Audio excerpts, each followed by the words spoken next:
గోవింద గోవింద గోవింద గోవింద.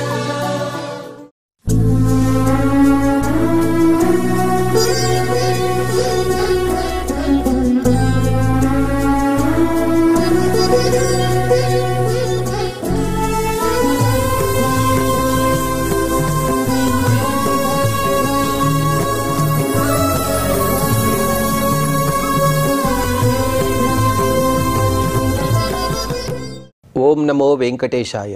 అఖిలాండ కోటి బ్రహ్మాండ నాయకుడైన శ్రీ వెంకటేశ్వర స్వామి వారి దివ్యానుగ్రహ విశేషం చేత తిరుమల తిరుపతి దేవస్థానం వారు నిర్వహించే అనేక ధార్మిక కార్యక్రమాల్లో భాగంగా ప్రతిరోజు మనం శ్రీమన్ మహాభారత అంతర్గత అరణ్య పర్వలోని విశేషాలను యథామతి తెలుసుకునే ప్రయత్నం చేస్తున్నాము. ఈనాటి ప్రవచన కార్యక్రమాన్ని మంగళ పద్యాన్ని పలుకుతూ ప్రారంభించుకుందాం. నారాయణం నమస్కృత్య నరం చైవ నరోత్తమం దేవీం సరస్వతీం వ్యాసం తతో జయముదీరయేత్. శ్రీ గురుభ్యో నమః. హరి ఓం.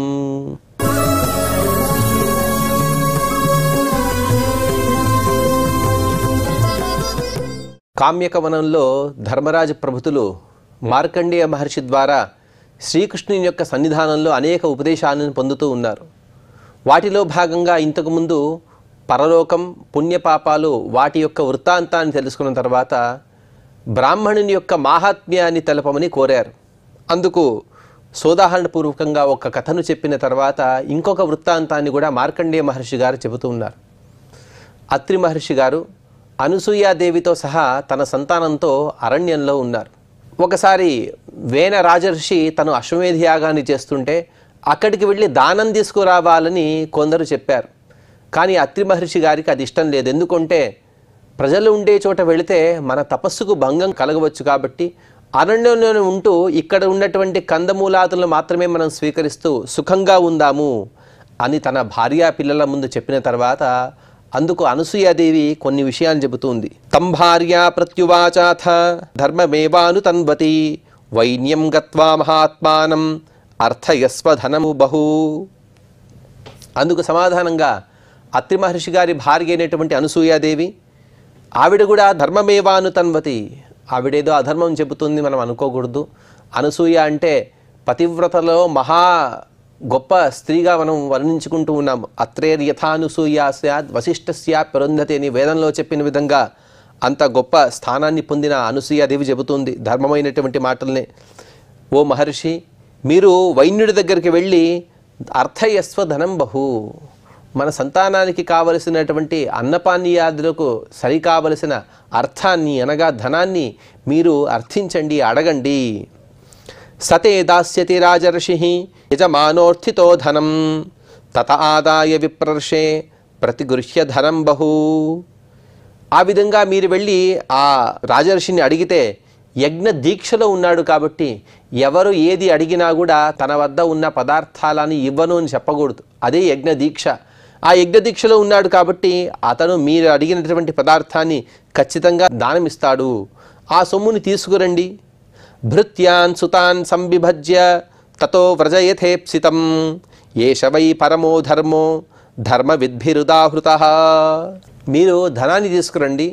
తీసుకుని వచ్చినటువంటి ధనాన్ని మీ భృత్యులకు అనగా మీ దగ్గర సేవ చేస్తున్నారు ఎందరో సేవకులకు, అలాగే మీ పిల్లలకు వారికి విభాగం చేసేయండి అనగా ఆస్తి పంపకం చేయండి అని అనసూయాదేవి చెబుతున్నారు. చేసిన తర్వాత మీరు నేను ఇద్దరం కలిసి వనాలకు వెళ్ళిపోదాం, అక్కడ ధర్మాన్ని ఆచరిస్తూ మనం ఇద్దరం కూడా చక్కగా ఉందాం.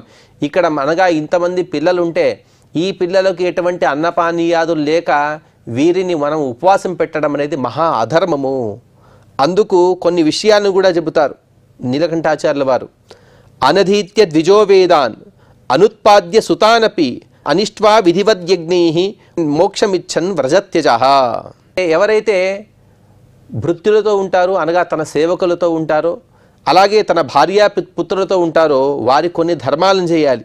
అవేమిటి అంటే అనధిత్య ద్విజో వేదాన్, ఆ బ్రాహ్మణుడు ఖచ్చితంగా కూడా వేదాలను పఠించవలసినదే. అనుత్పాద్య సుతానపి, బ్రాహ్మణుడు అయిన వాడు ఖచ్చితంగా వేదాన్ని అధ్యయనం చేయాలి, అలాగే పిల్లలను కూడా కనాలి. అనిష్ట్వా విధివద్యజ్ఞైః, విధిపూర్వకంగా అనేక యజ్ఞ యాగాలను కూడా చేయాలి. అటువంటి వాడు మాత్రమే మోక్షాన్ని పొందుతాడు. అంటే బ్రాహ్మణుడైన వాడు వేదాన్ని చదవకుండా, అలాగే సత్సంతానాన్ని పొందకుండా, యజ్ఞయాగాదులు చేయకుండా తను మోక్షం కావాలంటే తను మోక్షానికి వెళ్ళడు, నరకానికే వెళతాడు అని చెబుతున్నారు. అంటే తద్వారా చెప్పే ఈ కథకు సంబంధించిన విషయం ఏమిటి అంటే, మనకి ఎప్పుడైతే పిల్లలు పుడతారో, పిల్లలు పుట్టిన తర్వాత వారికి అన్నపానీయాదులు కూడా ఇవ్వడం అనేది ఆ యజమాని యొక్క ధర్మం. వారిని అలాగే కడుపు కాల్చుతూ వారికి మనం అలాగే పెంచితే అది సరి అయినది కాదు. అందుకోసం మీరు ఖచ్చితంగా కూడా ఆ యజ్ఞానికి వెళ్ళండి, అతడు ఇచ్చేటువంటి పదార్థాలను తీసుకొచ్చి వీరికి పంచిన తర్వాత మనం తపస్సుకు వెళుదాము అని అనసూయాదేవి చెప్పింది. అందుకు సమాధానంగా అత్రి మహర్షి గారు చెబుతున్నారు. అత్రిరువాచ కథితో మే మహాభాగే గౌతమేన మహాత్మనా వైన్యో ధర్మార్థ సంయుక్త సత్యవ్రత సమన్విత. ఓ మహాతల్లి, ఓ అనసూయాదేవి, నాకు కూడా కొన్ని విషయాలు తెలుసు. నాకు గౌతమ మహర్షి గారు కొన్ని విషయాలు చెప్పారు. అదేమిటి అంటే, పృథు చక్రవర్తి తండ్రి గారైనటువంటి ఈ వైన్యుడు మంచి ధర్మాత్ముడు, అతను ఇచ్చినటువంటి మాటలను తప్పడు అని గౌతమ మహర్షి గారు నాకు చెప్పారు. అలాగే కిం త్వస్తి తత్ర ద్వేష్టారో నివసంతి మే ద్విజాః యథా మే గౌతమ ప్రాహ తతో నవ్యవసామ్యహం. అలాగే గౌతమ మహర్షి ఇంకొక విషయాన్ని కూడా చెప్పాడు. ఎప్పుడైతే మనం ఇంకొకరిని అడుగుతామో అప్పుడు వారిని స్తోత్రం చేయాలి. ఈ స్తోత్రం చేయడం అనేది సరియా? ఇది సరి అయిన పని కాదు కదా. అలాగే ఆ పృథు చక్రవర్తి యజ్ఞంలో ఉండేటువంటి ఎవరైతే బ్రాహ్మణులు ఉన్నారో వారికి నాపైన కాస్త ద్వేషం ఉంది. నేను అక్కడికి వెళితే నాపైన ఉన్నటువంటి ద్వేషం వలన వారు అక్కడ నన్ను ద్వేషిస్తూ చేసేది కూడా సత్కర్మ. ఆ సత్కర్మలలో కూడా నా వలన ఇంకొకరికి అసూయాది దోషాలు వస్తే ఆ యజ్ఞం పూర్తి కాదు కదా. తద్వారా అంటే నా నిమిత్తంగా యజ్ఞంలో ఎన్నో ఉపద్రవాలు సంభవించే అవకాశం ఉంది కాబట్టి నాకు యజ్ఞానికి వెళ్ళడం ఇష్టం లేదు అని చెబుతున్నారు. తత్రస్మవాచం కళ్యాణీం ధర్మకామార్థ సంహితాం మయోక్తామన్యథా బ్రూయుః తతస్తే వై నిరర్థికాం. అలాగే నేను అక్కడికి వెళ్ళాలి, వెళ్ళిన తర్వాత కాస్త కొన్ని మంచి మాటలు చెప్పాలి. అవి కూడా ధర్మార్థ కామాలకు సంబంధించిన, పురుషార్థాలకు సంబంధించిన కొన్ని మాటలు చెప్పాలి. నేను ఏ మాటను చెప్పినా కూడా దానికి విపరీతమైనటువంటి వ్యాఖ్యానాన్ని చేస్తారు. ఆ విపరీత వ్యాఖ్యానంలో నేనేదో గురునింద చేశాను, లేకపోతే రాజుని తిట్టాను, ఈ విధంగా నా పైన ఎన్నో అభాండాలు వేస్తారు.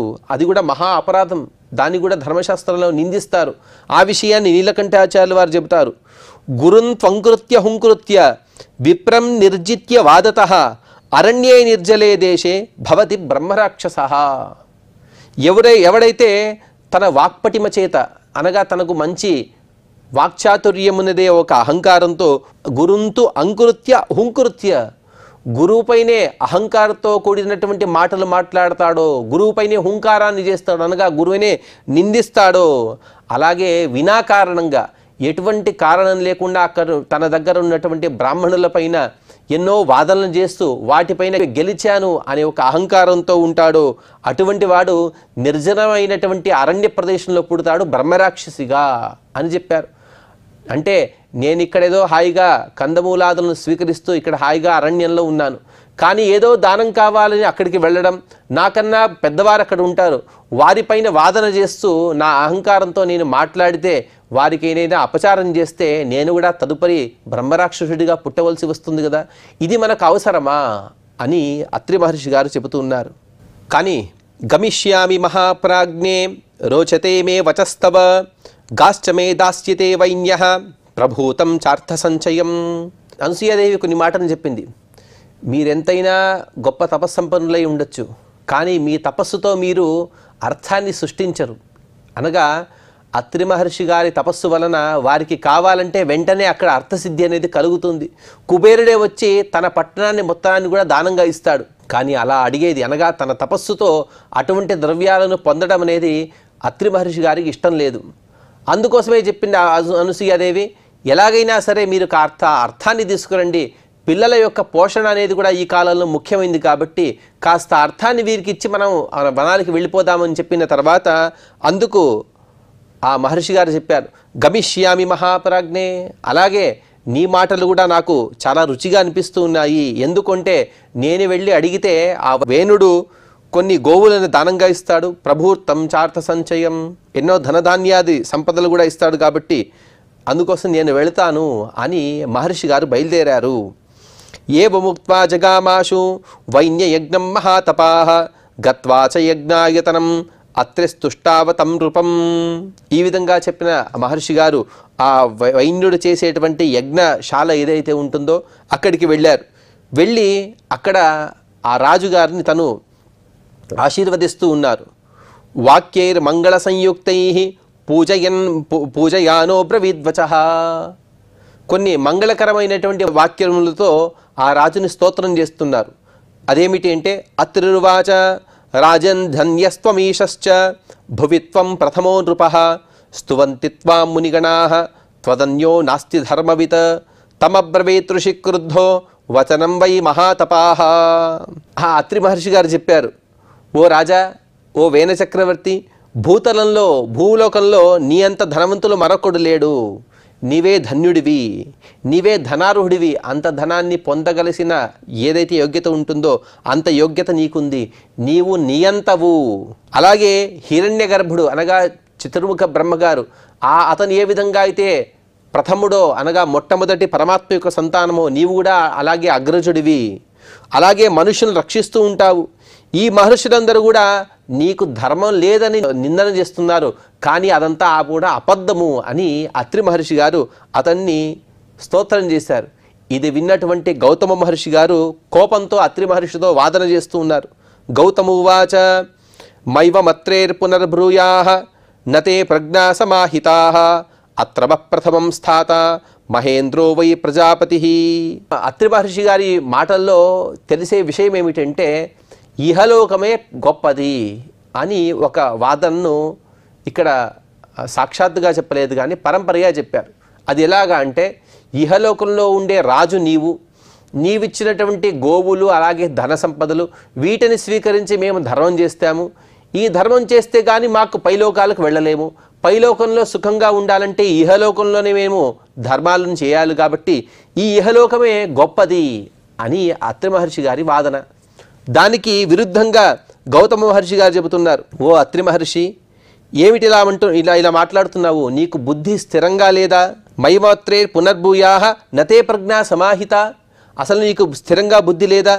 ఎందుకంటే నీవు ప్రప్రథమ ప్రజాపతిగా ఈ వేణుడిని చెప్పావు, కానీ ప్రజాపతి యొక్క స్థానంలో సాక్షాత్తుగా ఇంద్రుడే ఇక్కడున్నాడు. ఆ విషయాన్ని నీవు మర్చిపోయావా? ఆ విషయాన్ని మర్చిపోయి నీవు ఈ వేణుడినే కీర్తిస్తున్నావు కదా, ఇది తప్పు కదా. అథ అత్రిరపి రాజేంద్ర గౌతమం ప్రత్యభాషత అయమేవ విధాతా హి యథైవేంద్ర ప్రజాపతి త్వమేవ ముహ్యసే మోహాన్ న ప్రజ్ఞానం తవాస్తిహ. అత్రి మహర్షి గారు కూడా కొంచెం కోపంతో అంటున్నారు, ఏం మాట్లాడుతున్నావయ్యా గౌతమ మహర్షి? అసలు చక్రవర్తిగా ఉన్నవాడే విధాత. ఎందుకంటే ఒకడు చక్రవర్తిగా ఉన్నాడుంటే వారి యందు త్రిమూర్తులు అనగా బ్రహ్మ విష్ణు మహేశ్వరులు అలాగే అష్టదిక్పాలకులు వీరి అందరి యొక్క సన్నిధానంతోనే అతను చక్రవర్తిగా ఉంటాడు. ఆ అష్టదిక్పాలకులో మొట్టమొదటి వాడే ఇంద్రుడు. ఆ ఇంద్రుని యొక్క సన్నిధానం ఉంది కాబట్టి ఇతన్ని గొప్పగా నేను పొగిడాను. ఇందులో ఎటువంటి తప్పు ఉన్నది? చక్రవర్తియే విధాత. ఆ చక్రవర్తిగా ఉన్నటువంటి వీడిలో అనగా వేణుడిలో ఇంద్రుని యొక్క సన్నిధానం ఉంది. నేను చెప్పిన దానిలో తప్పేముంది? నేనేదో మోహంతో అనగా అతనేదో దానమిస్తాడు అనే మోహంతో మాట్లాడుతున్నామని నీవంటున్నావు కదా. మోహం నాకు లేదు, నీకే ఉంది. అంటే నీవే తప్పు మాట్లాడుతున్నావు, నీకే బుద్ధి సరిగ్గా పనిచేయటం లేదు అని అత్రి మహర్షి గారు చెప్పారు. అందుకు సమాధానంగా గౌతమ మహర్షి గారు, గౌతమువాచ జానామినాహం ముహ్యామి త్వమేవాత్ర విముహ్యసే స్తౌషిత్వం దర్శన ప్రేప్సు రాజానం జనసంసది. ఇక వారిద్దరి వాదన ప్రారంభమైంది. పరస్పరంగా ఒకరినొకరు దూషించుకుంటూ ఉన్నారు. నీకు మోహం అంటే నీకు మోహమని అనగా నీవు తప్పు మాట్లాడుతున్నావు అంటే నీవు తప్పు మాట్లాడుతున్నావు, నీవు మాయలో పడ్డావు అనేమంటే ధనం యొక్క మాయ, సంపదల యొక్క మాయ. ఆ మాయలో పడి నిండు సభలో ఇటువంటి మాటలు మాట్లాడుతున్నారు కదా అని పరస్పరంగా నిందించుకుంటూ ఉన్నారు. అందుకోసం మాట్లాడుతున్న సందర్భంలో నవేత్థ పరమం ధర్మం నచా వైషి ప్రయోజనం బాలస్త్వమసి మూఢశ్చ వృద్ధకేనాపి హేతునా. గౌతమ మహర్షి గారు చెప్పారు, ఉత్తమమైనటువంటి ధర్మం ఏదని నీకు తెలియదు ఓ అత్రి మహర్షి. అలాగే ధర్మం యొక్క ప్రయోజనం ఏమిటి అనే విషయాన్ని కూడా తెలియకుండా మాట్లాడుతున్నావు. నీవింకా చిన్నవాడివి. నీకేదో వయసు పైబడింది కానీ వయోవృద్ధుడివి కానీ జ్ఞానవృద్ధుడివి కాదు. వివదంతో తథాతౌతు మునీనాం దర్శనే స్థితౌ తే ఏ తస్య యజ్ఞే సంవృత్తాః తే పృచ్ఛంత కథం త్విమౌ. అలా ఆ విధంగా వారిద్దరు కూడా పరస్పరంగా వాదన చేస్తూ ఉండగా అప్పటికి ఆ యజ్ఞానికి ఆహ్వానాన్ని పొందిన అనేక బ్రాహ్మణోత్తములు అక్కడ వచ్చారు. ఆ వారందరూ కూడా ఆశ్చర్యంగా చూస్తున్నారు. ఇదేంటి, ఇంత గొప్ప స్థానంలో ఉండేటువంటి గౌతమ మహర్షి గారు, అత్రి మహర్షి గారు ఈ విధంగా పోట్లాడుకుంటూ ఉన్నారు కదా అని వారందరూ కూడా ఆలోచిస్తూ ఉన్నారు.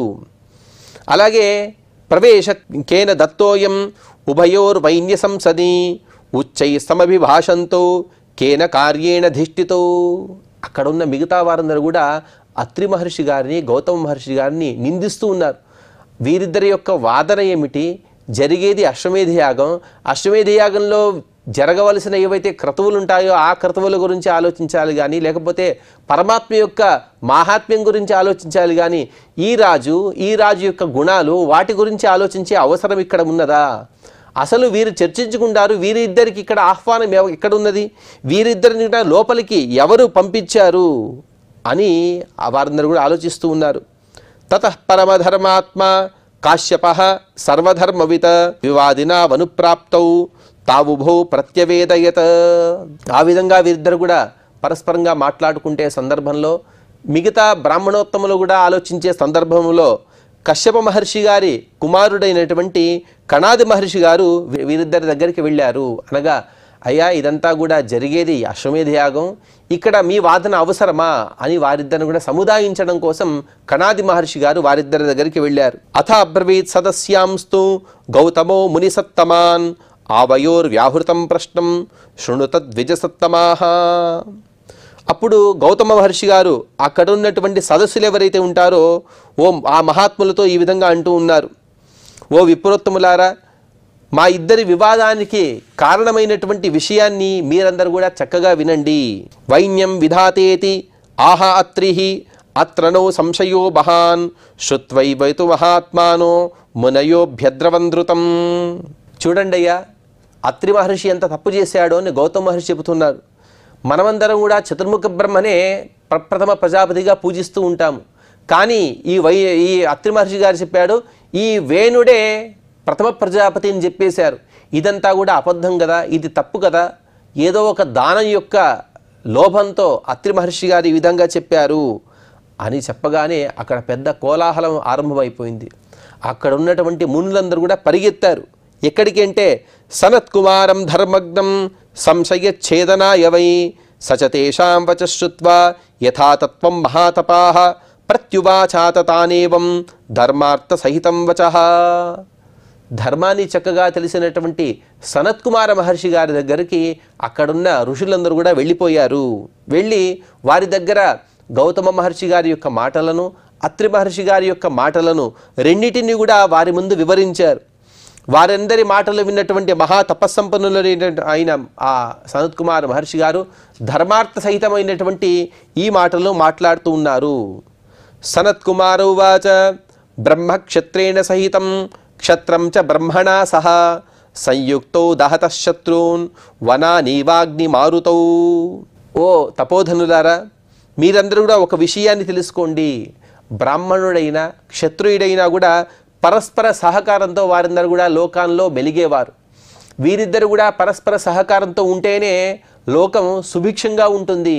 అది ఎలాగా అంటే, అగ్ని కానీ వాయువు కానీ మారుతూ, అగ్ని వాయు ఈ రెండు కూడా పరస్పర సహకారంగా ఉంటే ఇవన్నీ కూడా లోకాన్ని క్షేమం కలిగిస్తాయి. కానీ నా శక్తి ఎంత, నీ శక్తి ఎంత అని ఇద్దరు కూడా పరస్పరంగా వాదించుకుంటూ పోతే లోకం మొత్తం కూడా దహించుకుపోతుంది. అనగా కాస్త నిప్పురవ పడితే చాలు, దానిపైన అలా గాలి యొక్క వేగం అది ప్రారంభమైతే ప్రపంచం మొత్తం కూడా కాలిపోతుంది, బూడిదైపోతుంది. రాజా వై ప్రథితో ధర్మః ప్రజానాం పతిరేవచ సయేవ శక్రశుక్రశ్చ సదాతా చ బృహస్పతి. బ్రాహ్మణుడు క్షత్రియుడు వీరిద్దరూ కలిస్తే సంయుక్తో దహత శత్రువున్, వీరిద్దరూ కలిస్తే శత్రువుని సంహరిస్తారు. అలాగే వీరిద్దరూ కలవకపోతే ప్రపంచం మొత్తాన్ని కూడా కాల్చేస్తారు. అలాగే రాజావై ప్రతితో ధర్మ, ప్రసిద్ధి పొందినటువంటి ధర్మం ఏమిటంటే అది రాజు. ఎందుకంటే ధర్మాన్ని స్థాపించేవాడే రాజు. ఆ రాజే శక్రహ. శక్రహ అంటే ఇంద్రుణ్ణి శక్రహ అని పిలుస్తారు. ఇక్కడ శక్రహ అని ఎందుకు అంటున్నారంటే రక్షించేవాడు కాబట్టి శక్రహ అని పిలిచారు. ఆ రాజే శుక్రహ. శుక్రాచార్యుల వారిని శుక్ర అని పిలుస్తాం. కానీ ఇక్కడ శుక్ర అని ఎందుకు పిలుస్తున్నారంటే నీతి శాస్త్రాన్ని తెలిసినవాడు కాబట్టి రాజునే శుక్రుడు అని పిలుస్తారు. ఆ రాజునే ధాత అని పిలిచారు. ఇంతకుముందు కూడా ధాతృపదంతో చతుర్ముఖ బ్రహ్మగారిని పిలిచారు. కానీ అత్రి మహర్షి గారు ధాత అని ఈ వేణుడిని పొగిడారు. వేణుడిని ధాత అని ఎందుకంటారంటే సృష్టించేవాడు అనగా ప్రజలను సృష్టించేవాడు కాబట్టి రాజుని ధాత అని పిలుస్తారు. బృహస్పతి, ఇంద్రుని యొక్క గురువు గారైనటువంటి బృహస్పత్యాచార్యుల వారిని బృహస్పతిని పిలుస్తాం. కానీ ఇక్కడ బృహస్పతిని వేణుడిని ఎందుకు పిలిచారు అంటే హితాన్ని ఉపదేశించేవాడు. ఎప్పుడు కూడా ప్రజలకు హితాన్ని పలుకుతూ అందరినీ సన్మార్గంలో నడిపించేవాడు కాబట్టి ఈ రాజుని కూడా బృహస్పతి అని పిలుస్తారు. కాబట్టే ఈ ధాతృ శబ్దం కానీ బృహస్పతి శబ్దం కానీ శక్ర శబ్దం కానీ బృహస్పతి శబ్దం కానీ ఇవన్నీ కూడా రాజు అనగా చక్రవర్తి వాచకాలయ్యా. ఇందులో ఎటువంటి తప్పు లేదు. అత్రి మహర్షి గారు చెప్పిన మాటలే సరి అయినది. అలాగే ఇంకా అనేక పదాలు ఉన్నాయి ఆ చక్రవర్తిని పొగడడానికి. అవేమిటి అంటే ప్రజాపతిర్ విరాట్ సమ్రాట్, క్షత్రియో భూపతిర్ నృపః, యయేభిస్తూయతే శబ్దైః కస్తం నార్చితుమర్హతి. రాజుని పొగిడాడు అత్రి మహర్షి గారు. అది నిరర్థకము, అది సరి అయినది కాదు అని మీరేవైతే అన్నారో అది సరి అయింది కాదు. ఎందుకంటే రాజునే పొగడాలి, రాజునే పూజించాలి. ఎందుకంటే రాజుయే ప్రజాపతి, అతనే విరాట్, సమ్రాట్, క్షత్రియుడు, భూపతి అనే ఇటువంటి అనేక శబ్దాలతో స్తుతించే సందర్భంలో రాజుని పూజించనే వారు ఎవరైనా ఉంటారా? రాజుని పూజించవలసింది ధర్మబద్ధమైందే కదా. అలాగే పురాయో నిర్యుధాజిచ్చ అభియా ముదితో భవః స్వర్ణేతా సహజిద్భ్రుః ఇది రాజాభిధీయతే. ఇంకా కొన్ని శబ్దాలున్నాయి. రాజుని పురాయోనిహి అని పిలుస్తారు. ఎందుకంటే ప్రథమ కారకుడు అనగా ప్రజలు ఇంకా సంతానాన్ని పొందాలన్నా కూడా రాజుయే కారణము. ఎందుకంటే రాజు ధర్మబద్ధంగా తన రాజ్యాన్ని పాలిస్తే ఆ ధర్మబద్ధమైనటువంటి రాజ్యంలో మన పిల్లలు కూడా సుఖ సంతోషాలతో ఉండాలని బహుసంతానాన్ని ప్రజలు పొందుతూ ఉంటారు. రాజు సరిగ్గా ఉండకపోతే ఇంకా సంతానం వద్దని ప్రజలందరూ కూడా ఆపివేస్తారు, లేకపోతే వేరే రాజ్యాలకు వెళ్ళిపోతారు. అందుకోసమే పురాయోనిహి అని రాజుని పిలిచారు. ఇంకా యుధాజిత్, యుద్ధంలో జయాన్ని పొందే గొప్ప పరాక్రమాన్ని పొందే సామర్థ్యం కలిగిన వాడు కాబట్టే ఆ రాజుని యుధాజిత్ అని పిలిచారు. అలాగే ప్రజలకు వచ్చేటువంటి ఉపద్రవాలు ఏవైతే ఉంటాయో వాటిని నాశనం చేస్తాడు. అలాగే అభియా అని పిలిచారు. అభియా అంటే చాలా గొప్ప గుణం. ప్రజల యొక్క రక్షణ కోసం ఎంతవరకైనా వెళ్ళే గొప్ప సామర్థ్యం కలిగిన వాడే రాజు ఉండాలి. ఏదో ప్రజలకు ఆపదొచ్చింది, ఆ ఆపదను తొలగించాలంటే నేనెంతో కష్టపడాలి అని రాజు ఆ కష్టానికి తను భయపడి తన భవనంలో ఉండకుండా ఎంత కష్టమైనా సరే నా ప్రజల యొక్క కష్టాలను తీర్చుతాను అని తను కష్టపడడానికి తను సన్నద్ధంగా ఉండాలి. అందుకోసమే అభియా అని పిలిచారు. ఇంకా బభ్రు అని పిలిచారు. బభ్రు అంటే పరమాత్మ విష్ణువుని బభ్రు అని పిలుస్తాడు. ఎందుకంటే భరించేవాడు కాబట్టి అని. రాజు కూడా తన రాజ్యంలో ఎందరో జ్ఞానులు ఉండొచ్చు, ఎందరో మూర్ఖులు కూడా ఉండొచ్చు, అందరినీ భరిస్తాడు కాబట్టి రాజుని బభ్రు అని పిలిచారు. అలాగే సత్యయోని పురావిచ్చ సత్యధర్మ ప్రవర్తక అధర్మాదృశయో భీతా బలం క్షత్రే సమాధనం. అతను సత్యయోని, సత్యానికి కారణమైన వాడు. ప్రజలందరూ కూడా సత్యాది గుణాలు కలిగిన వారై ఉండాలంటే ఆ గుణాలన్నీ కూడా రాజులో ఉండాలి. అందుకోసమే సత్యోని పిలిచారు. సత్యధర్మ ప్రవర్తక, సత్యంతో కూడినటువంటి ధర్మాన్ని అనగా ఏవైతే సిద్ధాంతాలు ఉంటాయో వాటిని ప్రవర్తింపజేయాలి. అందుకోసమే రాజుని పూజించవలసినదే. ఇంకొక విషయాన్ని కూడా చాలా చక్కగా చెబుతున్నారు. ఎవరైనా సరే ఋషులైనా మునులైనా తమ తపస్సుని క్షత్రియుల్లో ఉంచేస్తారట. ఎందుకంటే అధర్మాదృశయో భీతా బలం క్షత్రే సమాధవన్. ఋషులకు అధర్మం అనేది నచ్చదు. అధర్మం అనేది ప్రపంచంలో ఎక్కడ కూడా ఉండకూడదని ఋషులు సంకల్పం చేస్తూ ఉంటారు. అందుకోసమే ఎన్నో తపస్సులు చేస్తారు. ఆ తపస్సుల యొక్క ప్రభావం ఏమిటో తెలుసా ఓ మహర్షులారా? ఆ తపస్సు యొక్క ప్రభావం అనేది క్షత్రియుల యొక్క అస్త్రాలు. వారెన్నో తపస్సు చేసి వారెన్నో జపాలు చేసి ఆ ప్రభావాన్ని క్షత్రియుల యొక్క అస్త్రాలను నిక్షిప్తం చేస్తారు. అటువంటి అస్త్రాలను ప్రయోగించే రాజు తన ప్రజానీకాన్ని తన రాజ్యాన్ని సుభిక్షంగా మార్చుకుంటాడు. కాబట్టి ఇవన్నీ కూడా రాజులని పొగడడం అనేది మన ధర్మమే. ఆదిత్యో దివి దేవేషు తమో నుదతి తేజస తథైవ నృపతిర్భూమౌ అధర్మాన్ నుదతే భృశం. ఏ విధంగా అయితే దేవలోకంలో ఉండేటువంటి సూర్యుడు అంధకారాన్ని నాశనం చేస్తాడో అదేవిధంగా భూలోకంలో కూడా రాజు ఉంటూ తన ప్రపంచంలో ప్రజలకు ఎటువంటి దోషాలు రాకుండా, ఎటువంటి ఇబ్బందులనే చీకట్లు రాకుండా ఎప్పుడు కూడా ప్రకాశంగా తను ప్రజారంజకంగా ప్రజలను పాలిస్తుంటారు, రాజ్యపాలన చేస్తుంటాడు. కాబట్టి రాజుని పొగడడం అనేది, రాజుని స్తోత్రం చేయడం అనేది, అందులోనూ కూడా రాజుని ప్రజాపతి, శక్ర, ఇంద్ర ఇత్యాది పదాలతో స్తోత్రం చేయడం అనేది ధర్మబద్ధమే అని సనత్ కుమార్ మహర్షి గారు చెప్పారు. తదుపరి జరిగిన వృత్తాంతం ఏమిటి అనే విషయాన్ని మనం తర్వాత ప్రవచనంలో తెలుసుకునే ప్రయత్నం చేద్దాం. ఈనాటి ప్రవచనాన్ని క్షమాప్రార్థన మరియు మంగళ పద్యాన్ని పలుకుతూ స్వస్తి పలుకుదాం. యదక్షరపదభ్రష్టం మాత్రాహీనం చ యద్భవేత్ తత్సర్వం క్షమ్యతాం దేవ నారాయణ నమోస్తుతే. శ్రియః కాంతాయ కళ్యాణ నిధయే నిధయేర్థినాం శ్రీవేంకట నివాసాయ శ్రీనివాసాయ మంగళం.